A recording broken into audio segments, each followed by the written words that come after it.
ിലേക്ക് കൂടി പോകുന്നു. ആലപ്പുഴയിൽ ശരണ്യ ചേരുമ്പോൾ നമുക്ക് ആ വിഷ്വലിൽ കാണാം. ശരണ്യ, നല്ല മഴയുണ്ടല്ലോ, എവിടെയാണ് നിൽക്കുന്നത്? എന്താണ് ഇപ്പോൾ സാഹചര്യം ആലപ്പുഴയിൽ?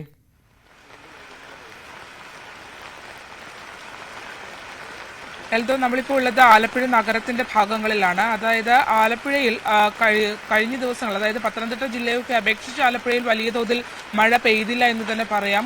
ഇന്നലെയൊക്കെയാണ് കുറച്ചുകൂടി ഒരു രൂക്ഷത, അതായത് ഇടവിട്ട് മഴ പെയ്യുന്ന ഒരു സാഹചര്യത്തിലേക്ക് കാര്യങ്ങൾ എത്തിയത്. ഇന്നിപ്പോ രാത്രി കുറച്ചു സമയം മഴ തോർന്നിട്ടുണ്ടായിരുന്നു. പിന്നീട് പുലർച്ചയോടുകൂടി മഴ വീണ്ടും തുടങ്ങിയിട്ടുണ്ട്. ഇപ്പോൾ നമ്മൾ കാണുന്നത് പോലെ തന്നെ അതിശക്തമായ മഴയില്ല, പക്ഷേ ഇതിങ്ങനെ പെയ്തുകൊണ്ടേ ഇരിക്കുന്നു എന്നുള്ളതാണ്. ആലപ്പുഴയെ സംബന്ധിച്ചിടത്തോളം തീർച്ചയായും ആദ്യ പ്രതിസന്ധി റിപ്പോർട്ട് ചെയ്യപ്പെടുന്ന ഇടങ്ങൾ കുട്ടനാടൻ മേഖലകളാണ്. സ്വാഭാവികമായും പത്തനംതിട്ട ജില്ലയിലും കോട്ടയത്തും ഇടുക്കിയും അടക്കമുള്ള സ്ഥലങ്ങളിൽ മഴ ശക്തമായി പെയ്താൽ പോലും അത് എഫക്റ്റ് ചെയ്യുന്ന ഒരു സ്ഥലമാണ് ആലപ്പുഴ. അത്തരത്തിൽ പത്തനംതിട്ടയിലെ വെള്ളക്കെട്ട് അത് ആലപ്പുഴയിലേക്ക്, ആ വെള്ളം ആലപ്പുഴ വഴിയാണ് ഒഴുകി തോട്ടപ്പള്ളി സ്പിൽവേ വഴി പുറത്തേക്ക് പോകുന്നത്. അതുകൊണ്ട് തന്നെ വരുന്ന ദിവസങ്ങളിൽ അത്തരം പ്രതിസന്ധി ഉണ്ടാകുമോ എന്നുള്ളതാണ് നമ്മൾ നോക്കുന്നത്. ഒപ്പം തന്നെ കുട്ടനാടൻ മേഖലകളിൽ, പ്രത്യേകിച്ച് അപ്പർ കുട്ടനാടൻ മേഖലകൾ, പമ്പയാറിന്റെ തീരപ്രദേശങ്ങൾ, അവിടെയൊക്കെ താമസിക്കുന്ന സ്വാഭാവികമായി മഴ പെയ്യുന്ന സ്ഥലങ്ങളിൽ ഒക്കെ തന്നെ വെള്ളം ചെറിയ തോതിൽ പമ്പയാറിന്റെ തീരപ്രദേശങ്ങൾ കയറിയിട്ടുണ്ട്. പക്ഷേ ഇത്തവണത്തെ ഏറ്റവും വലിയ ഒരു പ്രതിസന്ധി എന്ന് പറയുന്നത് ദേശീയപാതയുമായി ബന്ധപ്പെട്ട നിർമ്മാണത്തിന്റെ ഭാഗമായി കായംകുളവും അമ്പലപ്പുഴയും അടക്കമുള്ള മേഖലകളിൽ റോഡിൽ രൂപപ്പെട്ടിരിക്കുന്ന വെള്ളക്കെട്ടാണ്. അത് ഒരു അപകടകരമായ സാഹചര്യം പലയിടത്തും ഉണ്ടാക്കുന്നുണ്ട്. മാത്രമല്ല, ഒരു ചെറിയ മഴ പെയ്താൽ പോലും വെള്ളം കടകളിലേക്ക്, പ്രത്യേകിച്ച് നിർമ്മാണത്തിന്റെ ഭാഗമായി പല റോഡരികിലുള്ള പല കടകളും താഴ്ന്നാണ് നിൽക്കുന്നത്. അതുകൊണ്ട് തന്നെ അവിടേക്ക് വലിയ തോതിൽ വെള്ളം കയറുന്ന ഒരു സാഹചര്യം കായംകുളം അടക്കമുള്ള ഇടങ്ങളിലുണ്ട്. അമ്പലപ്പുഴയിൽ ദേശീയപാത നിർമ്മാണം നടക്കുന്ന ഇടങ്ങളിലുള്ള റോഡിലെ വലിയ കുഴികൾ അത് ജനങ്ങൾക്ക് വലിയ അപകട ഭീഷണി ഉണ്ടാക്കുന്നുണ്ട് എന്നുള്ളതാണ്. അത്തരത്തിൽ ആ രീതിയിലുള്ള പ്രശ്നങ്ങൾ നിലനിൽക്കുന്നുണ്ട്. തോട്ടപ്പള്ളിയും ഒപ്പം തന്നെ തണ്ണീർമുക്കം ബണ്ടും ഓപ്പൺ ആണ്. പക്ഷേ വേലിയേറ്റം അടക്കമുള്ള പ്രശ്നങ്ങൾ നിലനിൽക്കുന്നതിനാൽ നല്ല തോതിൽ വെള്ളം ഇറങ്ങിപ്പോകാത്തൊരു സാഹചര്യമുണ്ട്.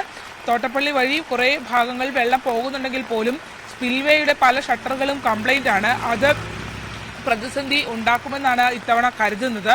കാരണം ആ ഷട്ടറുകൾ ഇതുവരെ നന്നാക്കാൻ സർക്കാരിന് കഴിഞ്ഞിട്ടില്ല എന്നുള്ളതാണ്. മാത്രമല്ല, ഇപ്പോൾ തോട്ടപ്പള്ളി പൊഴിമുഖം ആഴംകൂട്ടൽ പ്രക്രിയ നടക്കുമ്പോൾ പോലും തോട്ടപ്പള്ളിയിലേക്ക് ജലം എത്തിക്കുന്ന പ്രധാന കനാലുകളിൽ ഒന്നും തന്നെ ആഴംകൂട്ടൽ പ്രക്രിയയോ അല്ലെങ്കിൽ മഴക്കാല മുന്നൊരുക്കം എന്ന രീതിയിൽ കാര്യമായ നിർമ്മാണ പ്രവർത്തനങ്ങളോ മണൽ നീക്കമോ ഒന്നും നടന്നിട്ടില്ല. അതുകൊണ്ട് അത്തരത്തിൽ പ്രത്യേകിച്ച് ഈ കുട്ടനാടിനെ സംബന്ധിച്ചിടത്തോളം കിഴക്കൻ മേഖലയിൽ നിന്ന് ഒഴുകി വരുന്ന ജലം ഒരു ഘട്ടം കഴിയുമ്പോൾ അത് കുട്ടനാട്ടിലേക്ക് കരകവിയുന്നു എന്നുള്ളതാണ് ഏറ്റവും വലിയ പ്രതിസന്ധി. അതിനെ മറികടക്കാൻ വേണ്ടി ആണ് ഇത്തരത്തിൽ കനാലുകളുടെ ആഴം കൂട്ടി തോട്ടപ്പള്ളി വഴി തന്നെ പരമാവധി വെള്ളം പുറത്തേക്ക് പുറന്തള്ളുക. അതാണ് കഴിഞ്ഞ കാലങ്ങളിൽ ചെയ്തുകൊണ്ടിരുന്ന ഒരു കാര്യം. ആ കാര്യത്തിൽ ഇത്തവണ ആഴം കൂട്ടലടക്കമുള്ള കാര്യങ്ങൾ എത്രമാത്രം ഗുണകരമാകും എന്നുള്ള കാര്യം നോക്കിയിരുന്ന് കാണേണ്ടിയിരിക്കുന്നു. കാരണം അത്ര ദ്രുതഗതിയിൽ ആ ഒരു നിർമ്മാണമോ അല്ലെങ്കിൽ അവിടെ നിന്നുള്ള മണൽ നീക്കമോ നടന്നിട്ടില്ല എന്നുള്ളതാണ് ജനങ്ങൾ ആക്ഷേപം ഉന്നയിക്കുന്നത്. അത്തരത്തിൽ പൊഴിമുഖം മാത്രം മുറിച്ചാൽ മാത്രമാണോ വെള്ളം പോകേണ്ടത് എന്നുള്ള, എല്ലായിടത്തും ആഴം കൂട്ടേണ്ടതല്ലേ എന്നുള്ള ചോദ്യവും ഒക്കെ, സുഗമമായ ഒഴുക്ക് ഉണ്ടാക്കേണ്ടതല്ലേ എന്നുള്ള ചോദ്യമൊക്കെ നിലനിൽക്കും. എന്നാൽ കുട്ടനാട്ടിൽ കുറച്ച് ആശ്വാസമുണ്ട്. അതായത് നമുക്കറിയാം, തോട്ടപ്പള്ളിയുടെ പൊഴിമുഖമൊക്കെ തുറന്നതും തണ്ണീർമുക്കം ബണ്ടൊക്കെ തുറന്നതോടുകൂടി വലിയ തോതിൽ ഉപ്പുവെള്ളം കയറുന്ന ഒരു സാഹചര്യം ഉണ്ടായിരുന്നു. കൃഷിയിടങ്ങളിലും ബാക്കിയുള്ള ഇടങ്ങളിലും, ഇപ്പോൾ പമ്പയാറ്റിലാണെങ്കിലും വേമ്പനാട്ട് കായലിൽ നിന്ന് വെള്ളം എടുക്കുന്ന ഇടങ്ങളിലൊക്കെ ആണെങ്കിലും ഉപ്പിന്റെ അംശം വളരെ കൂടുതലായിരുന്നു. അതെന്തായാലും ഈ മഴയോടുകൂടി കുറച്ച് അതിന് ശമനം ഉണ്ടാകുമെന്നുള്ള ഒരു പ്രതീക്ഷയുണ്ട്. പ്രത്യേകിച്ച് കൈനഗിരി അടക്കമുള്ള മേഖലകളിൽ കുടിവെള്ളക്ഷാമം അതിരൂക്ഷമാണ്. അങ്ങനെ നിൽക്കുമ്പോൾ തന്നെ കെട്ടിക്കിടക്കുന്ന വെള്ളം ഒഴുകി നീങ്ങാതെ ഉപ്പുവെള്ളത്തിന്റെ പ്രശ്നം പരിഹരിക്കപ്പെടുകയോ അല്ലെങ്കിൽ അത് ജനങ്ങൾക്ക് ആ വെള്ളം താൽക്കാലികമായെങ്കിലും ഇപ്പോൾ കായലുകളിലെ വെള്ളം ഉപയോഗിക്കാൻ കഴിയുകയോ ചെയ്യുന്നൊരു സാഹചര്യം ഉണ്ടാവുകയാണെങ്കിൽ ഇപ്പോൾ ഈ മഴ പെയ്തതുകൊണ്ട് കുറച്ച് ആശ്വാസമായി ഒഴുകി നീങ്ങും, വെള്ളം കുറച്ചുകൂടെ ശുദ്ധീകരിക്കപ്പെടും എന്നുള്ളൊരു ആശ്വാസം നിലനിൽക്കുന്നു. പക്ഷേ സ്വാഭാവികമായി നമ്മൾ പറയുന്നത് പോലെ എല്ലാ മഴക്കാലവും കുട്ടനാടൻ മേഖലകൾക്ക് ദുരിതമാണ്. കൈനഗിരി അടക്കമുള്ള താഴ്ന്ന പ്രദേശങ്ങൾ വെള്ളക്കെട്ടുകളിലേക്ക് നീങ്ങും, പലയിടങ്ങളും ഒറ്റപ്പെട്ടു പോകുന്നൊരു സാഹചര്യമുണ്ട്. എന്തായാലും നിലവിലത്തെ സാഹചര്യത്തിൽ അത്തരത്തിൽ ദുരിതാശ്വാസ ക്യാമ്പുകളൊന്നും ജില്ലയിൽ തുറന്നിട്ടില്ല. പതിവ് പോലെ തന്നെ മത്സ്യത്തൊഴിലാളികൾക്ക് ഇന്നത്തെ ദിവസവും വറുതിയുടെ ദിവസം തന്നെയാണ്. മത്സ്യത്തൊഴിലാളി റെഡ് അലർട്ടാണ് ജില്ലയിൽ നിലനിൽക്കുന്നത്. ഉയർന്ന തിരമാല നിർദ്ദേശമുള്ളത് കൊണ്ട് തന്നെ മത്സ്യത്തൊഴിലാളികൾ കടലിലേക്ക് പോകരുതെന്നുള്ള നിർദ്ദേശമുണ്ട്. കുറച്ചു നാളുകളായി അവരുടെ ജീവിതം വലിയ പ്രതിസന്ധിയിലാണ്. പ്രത്യേകിച്ച് തുടർച്ചയായുള്ള കള്ളക്കടൽ പ്രതിഭാസവും ഉയർന്ന തിരമാലകളുടെ ജാഗ്രതാ നിർദ്ദേശവും ഒക്കെ കൊണ്ട് തന്നെ മത്സ്യത്തൊഴിലാളികളുടെ ജീവിതം വലിയ വറുതിയിലാണ് പോകുന്നത്. ഇന്നും അവർക്ക് അത്തരത്തിൽ ദുരിതപൂർണമായ ഒരു ദിനം തന്നെയാണ്. ആർക്കും തൊഴിലിനിറങ്ങാൻ കഴിയാത്തൊരു സാഹചര്യമാണ്. അതാണ് ആലപ്പുഴയുടെ പൊതുചിത്രം. എൽദോ.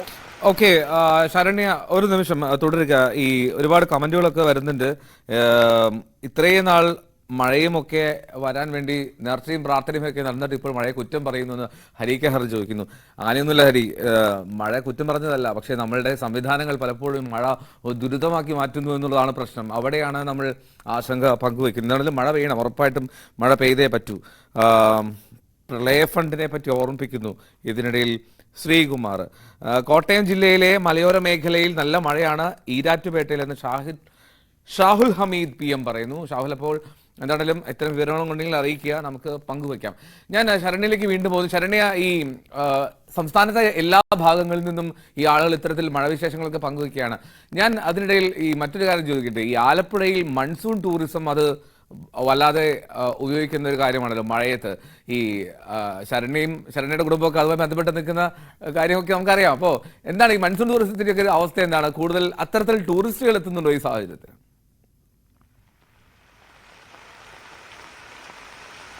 നല്ല തിരക്കാണ് ടൂറിസം കേന്ദ്രങ്ങളിലെല്ലാം അനുഭവപ്പെടുന്നത്. കഴിഞ്ഞ ഒരു തിരഞ്ഞെടുപ്പൊക്കെ കഴിഞ്ഞു, കാരണം വേനലവധി ഒരു വലിയ ടൂറിസം സീസൺ തന്നെയാണ് ആലപ്പുഴയെ സംബന്ധിച്ചിടത്തോളം. പക്ഷേ ഇത്തവണ തിരഞ്ഞെടുപ്പ് പ്രഖ്യാപിക്കപ്പെട്ടതോടുകൂടി പലരും, നമുക്കറിയാലോ, കുട്ടികളുടെ സ്കൂളൊക്കെ അടച്ചു കഴിയുമ്പോഴാണ് രക്ഷകർത്താക്കളും ഒക്കെയായി പുറത്തേക്കൊക്കെ ഒന്ന് ഇറങ്ങുന്നത്, പ്രത്യേകിച്ച് വേനലവധി കാലത്ത്. അതുകൊണ്ട് തന്നെ ഏപ്രിൽ മെയ് എന്ന് പറയുന്നത് ആലപ്പുഴയെ സംബന്ധിച്ചിടത്തോളം നല്ല ടൂറിസം സീസൺ ആണ്. പക്ഷേ ഇത്തവണ ഇലക്ഷൻ കടന്നു വന്നതോടുകൂടി ഏപ്രിൽ മാസം പൊതുവെ ഒരു ഡള്ളായിരുന്നു. ഏപ്രിലിൽ പറഞ്ഞ ഈ ഇലക്ഷൻ തീയതിയൊക്കെ കഴിഞ്ഞ് മെയ് ആദ്യവാരത്തോടു കൂടിയാണ് ആലപ്പുഴയിലെ ടൂറിസം രംഗം നന്നായി സജീവമായത്. അതിന്റെ ഒരു തിരക്ക് ഫിനിഷിംഗ് പോയിന്റിലടക്കമുള്ള, പ്രത്യേകിച്ച് നമുക്കറിയാലോ ആലപ്പുഴയെ സംബന്ധിച്ചിടത്തോളം ഏറ്റവും പ്രധാനപ്പെട്ടത് കായൽ ടൂറിസമാണ്. അതുകൊണ്ട് തന്നെ ഫിനിഷിംഗ് പോയിന്റിലൊക്കെ നല്ല തിരക്ക് അനുഭവപ്പെടുന്ന ഒരു സാഹചര്യം ഉണ്ടായിരുന്നു. മഴയാണെങ്കിലും തമിഴ്നാട് അടക്കമുള്ള സ്ഥലങ്ങൾ, കർണാടക അടക്കമുള്ള ഇടങ്ങളിൽ നിന്നൊക്കെ നന്നായി ആളുകൾ ഇവിടേക്ക്, നമ്മളുടെ സമാനമായ രീതിയിൽ വേനലവധിയുള്ള ഇടങ്ങളിലൊക്കെ പ്രത്യേകിച്ച് സൗത്ത് ഇന്ത്യയിൽ നിന്നുള്ള ആളുകളാണ് കൂടുതലായി എത്തിയിട്ടുള്ളത്. അത്തരത്തിൽ ആളുകളുടെ തിരക്ക് അനുഭവപ്പെടുന്നുണ്ട്. ഹോം സ്റ്റേകളും ഒപ്പം തന്നെ ഹൗസ് ബോട്ടുകളും ശിക്കാരി വള്ളങ്ങളും ഒക്കെ നന്നായി പോകുന്ന ഒരു സാഹചര്യമുണ്ട്. അതിനിടയിൽ തന്നെ മത്സ്യത്തൊഴിലാളികൾക്ക് ഏറ്റവും പ്രത്യേകിച്ച് കായലിൽ നിന്നുള്ള മത്സ്യം ലഭ്യമാകുന്ന, കരിമീൻ അടക്കമുള്ള മത്സ്യം ലഭ്യമാകുന്ന ആളുകൾക്ക് നല്ല കച്ചവടം നടക്കുന്നുണ്ട് എന്നുള്ളതാണ്. മൺസൂൺ ടൂറിസത്തിന്റെ ഒരു സാഹചര്യം ആലപ്പുഴയിൽ എന്താണെങ്കിലും ഈ